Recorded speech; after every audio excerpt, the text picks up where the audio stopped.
அல்லாஹ்வுடைய தூதர் சொன்னார்கள், கபரில் இருந்து முதலாவதாக எழுப்பப்படுபவன்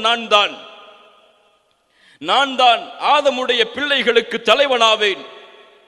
நாளை மறுமையில் நான் சொர்க்கம் நுழையாமல் யாரும் சொர்க்கம் நுழைய முடியாது.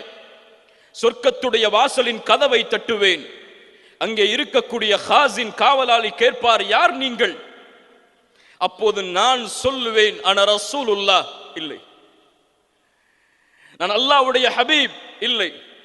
அந்த காவலாளி இடத்திலே இந்த தூதர் என்ன பணிவோடு பேசுவார் தெரியுமா?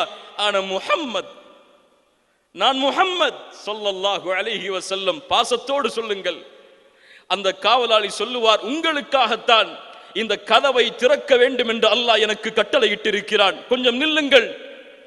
தூதருக்கு இந்த கண்ணியம் என்றால் தூதர் அனுப்பப்பட்ட இந்த சமூகத்திற்கு அந்த கண்ணியம் இல்லையா?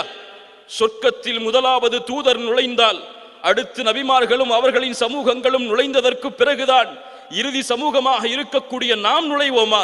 இல்லை. அல்லாஹ்வுடைய தூதர் சொன்னார்கள் ஸல்லல்லாஹு அலைஹி வஸல்லம், நஹ்னுல் ஆகிரூன் அல் அவ்வலூன யௌமல் கியாமஹ். நாம் தான் இந்த பூமியில் அனுப்பப்பட்ட சமூகத்தில் இறுதியானவர்கள். இருந்தாலும் மறுமையில் முதலாவது சொர்க்கம் நுழைபவர்களும் நாம் தான். அல்லாஹு அக்பர்.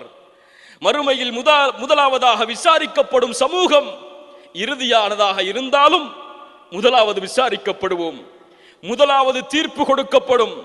இந்த சமூகம் சொர்க்கத்தில் நுழைந்ததற்கு பிறகுதான் மற்ற எல்லா சமூகங்களும் சொர்க்கத்தில் நுழைவதற்கு வாய்ப்பளிக்கப்படும் என்றால் இந்த கண்ணியத்தை எமக்கு பெற்று தந்தது யார்?